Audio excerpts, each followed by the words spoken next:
La campagne électorale touche à sa fin au Portugal et selon les estimations, le Parti socialiste d'António Costa devrait remporter ces législatives. L'actuel Premier ministre pourrait donc être réélu à la tête du pays. Toutefois, il n'est pas garanti que les socialistes obtiennent la majorité au Parlement. Le parti pourrait donc être obligé de trouver des soutiens pour gouverner.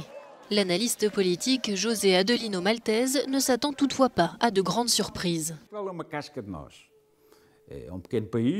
Le Portugal est un petit pays assez stable, avec une grande identité politique et où l'essence de la politique, c'est de gérer les dépendances et l'interdépendance.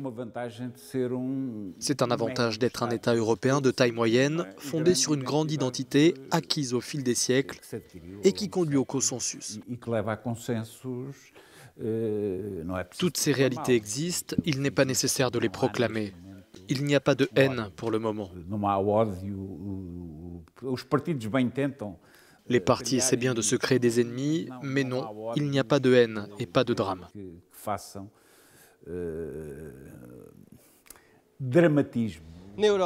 En Europe, les partis d'extrême droite se renforcent, mais le Portugal semble prendre une direction opposée. Les sondages annoncent un mauvais résultat pour les partis de droite. Tout indique que le Parlement portugais conservera une majorité de gauche. Plus que cette fragmentation de la droite, je dirais que l'exception portugaise, c'est cet optimisme manifeste par rapport à l'Europe. Je pense que c'est un thème qui est très perceptible aujourd'hui dans les élections. Et contrairement aux élections d'il y a 4 ans, l'Europe n'est pas diabolisée. Il n'y a pas de grand débat animé sur l'Europe et son rôle. Je pense que c'est ça la grande nouveauté. Maintenant, il y a en effet une fragmentation de la droite. L'électeur traditionnel qui votait à droite ou au centre-droit et qui choisissait entre deux partis, le PSD et le CDS, est maintenant confronté à une pluralité de possibilités. Pendant la campagne, une formation politique a imposé une grande partie des débats. Il s'agit du PAN, l'acronyme de Personnes, Animaux, Nature.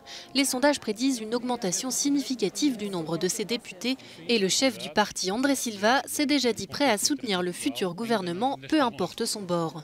Au Portugal, le PAN provoque passion et inquiétude.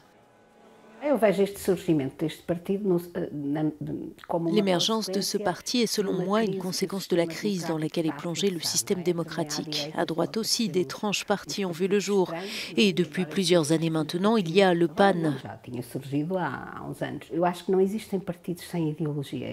Je ne crois pas aux partis sans idéologie. Je pense que les solutions gouvernementales doivent s'appuyer sur une idéologie.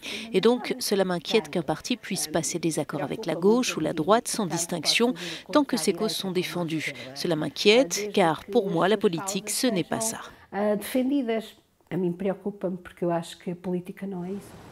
Malgré des indicateurs économiques plutôt positifs, de nombreux Portugais sont inquiets pour leur futur. J'espère que le peuple portugais se réveillera et réalisera que nous sommes gouvernés d'une manière très dédaigneuse. Je ne m'attends pas à de grandes améliorations, mais il faut garder espoir et j'espère que ce pays se remettra peu à peu. Les élections législatives auront lieu ce dimanche.